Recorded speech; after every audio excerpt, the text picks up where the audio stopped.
If your fashion wish list lives rent-free in your brain, you need to be on Poshmark. With Poshmark, you're shopping millions of listings from thousands of closets, each curated by someone with their own style.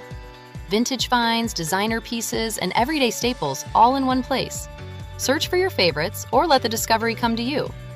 Poshmark makes it easy to find what you actually want to wear at prices that feel like a quiet win.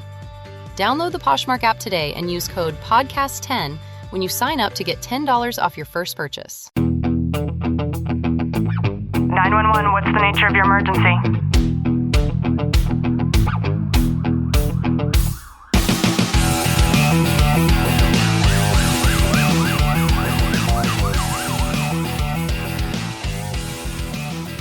Welcome back to the Tactical Living Podcast. I'm your host, Ashlie Walton, joined by Sergeant Walton. Clint, how are you? I'm really good.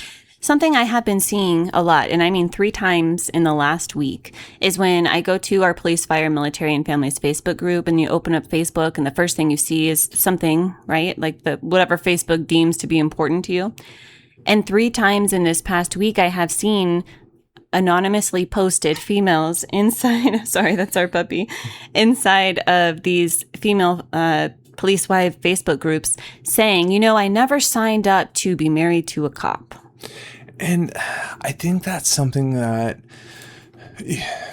so many men and women both, like, I never signed up to be married to a cop. And that's what people lean on such a regular basis is, oh, well, he's a first responder. Like, you see those same people also when you're out in in public using their husbands or wives' own, you know, being a first responder. That's the first thing that they say. Well, I'm a police wife or I'm a police husband, whatever it may be. They use that in the positive too. Like they use it in the negative or the positive. Yeah, sorry, our puppy was chewing on something.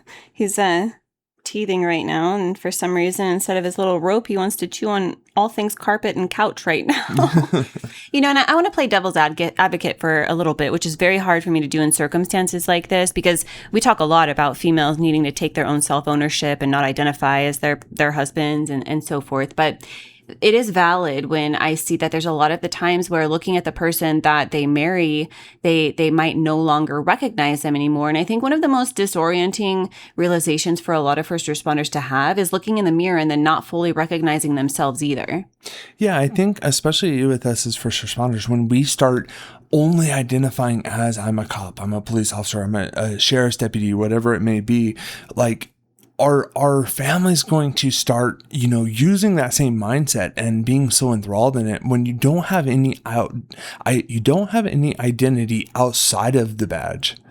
You know, the psychological concept here is called trauma-induced personality drift and identity erosion. And this happens when you have repeated exposure to those high stress and then high traumatic environments. And it's going to gradually shift a lot of person's baseline personality traits, their emotional responses even, and the relational patterns that you're used to, the ones that were there pre-trauma self.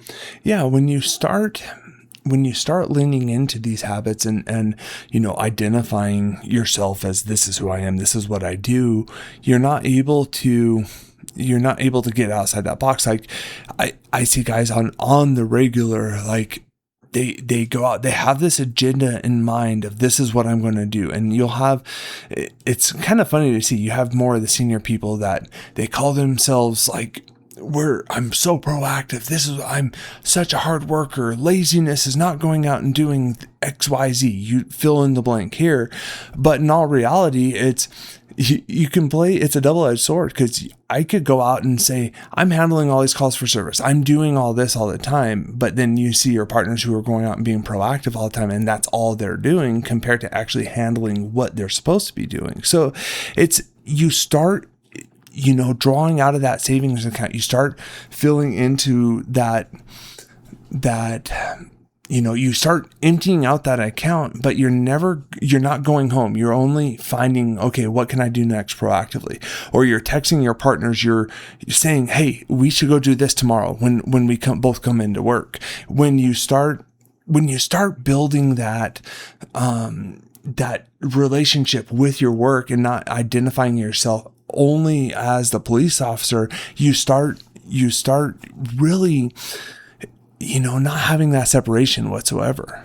Yeah, for first responders, this drift is rarely sudden. It happens across a lot of years and sometimes even decades, and I think it makes it nearly impossible to identify a single moment where that change began. And so identity erosion compounds this because it strips away that interest, basically, that emotional availability, the humor, the tenderness, and that sense of self that existed before the career shaped the person to somebody that the job needed them to be. And that person is still there, but the layers of the career have been added, making it increasingly difficult to find them for a lot of people.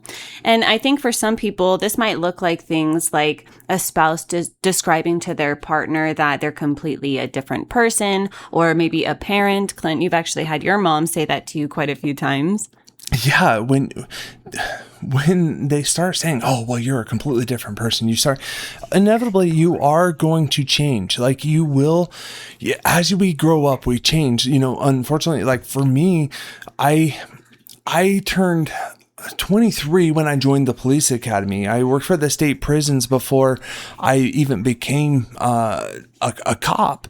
But over time, you're in this window of, I'm growing up, I'm getting married, I'm having kids, and that's where you start figuring out like who you are as a person at that time, and you are inevitably going to change. Could be for the worse, could be for the better. It's just figuring out like who you are and having that own self-identity not associated to your actual job. Something else that I see is the first responder recognizing the changes in themselves, but they feel powerless to be able to reverse anything. Yeah, when you're so invested into what you do, and this is, I tell my guys this all the time, not trying to make them feel bad about anything, but we are just a number. Like ultimately we're just a number. When we're at work, do your heart, work your hardest, be there for your community. And I think we start forgetting in that note all the time of who we are, but also who we're supposed to be protecting and serving. Yeah, for some people too, we see the loss of humor or lightness or that emotional warmth that once defined the relationship, or even personality traits that were once occasional becoming a little bit more of a permanent default. I can think of a specific partner that I remember because we grew up in the department together. Like I remember when we had, 5 years on, 6 years on, he was very all about the thin blue line. This is who I am. And everything revolved around work. You fast forward to that 10, 12 years later, that person now is like, this is who I am at work and I'm going to work hard when I'm here. But there's so much happiness on his life side of things that this is just almost a filler. Yeah, and a lot of that had to do with him kind of maturing and, getting into a relationship, getting married, and those types of dynamics definitely change things. Absolutely. It changed everything for him. And now every time I talk to him, we don't even talk about work. We talk about travel. We talk about, hey, what's going on with this or what's, if we have to talk about something specifically related to an incident or whatever it is, of course we do. But outside of our normal conversations, it's all about everything off duty, not on duty. And there are ways to be able to find your way back to each other if this is something that you're struggling inside of your relationship. And I think that the first thing is to just name the grief before you try to fix the gap. So both partners are mourning something that's really real. And I think the mourning deserves acknowledgement before it does solutions. Yeah, when we start having that conversation with one another, we start opening up of this is what's going on. This is what I'm feeling. This is what I'm seeing occur. You start having that balance of being able to open up your partner, bring your partner into it, have that conversation with them, because open up your world of the law enforcement side and tell them, this is what goes on a regular basis. And I think too, it's important to actually identify what has changed specifically rather than grieving something general. Vague loss is harder to address than when you actually name something. So get specific about the relationship and what's actually missing. Yeah, when you define those specificities, you're able to have a good communication with one another. You're able to really address what is occurring, what's going on, and you're not so identifiable as this is who I am. And I think too, when we're intentional about our behavior, something like creating an intentional experience that's going to help to be able to reconnect you to who you were before the career took over, it can make a big difference when it comes to actually not only showing up for yourself, but then having your partner be able to help to support you as well. Yeah, when you have each other that you can lean on and support one another, you're able to start building that. And because ultimately, especially the younger you are going into a department, you're going to envelop and have those changes together. So let's change together and keep that forward progression moving. And here's the truth, and this is something I don't ever hear anybody talk about, but when the person that you married is no longer recognizable, I think that the temptation is to just conclude that the relationship has run its course. But I think in most first responder marriages, that distance is not incompatibility. It's just the accumulated cost of a career that's changed one partner in ways that neither of them fully understood until that gap became basically who they were. But there are ways to be able to rectify this if both people are willing to put in the effort. I hope you've got some value out of today's episode. If you have, do us a favor, drop a review, subscribe down below. And as always, know that I'm sending you a long, tight hug from my home to yours.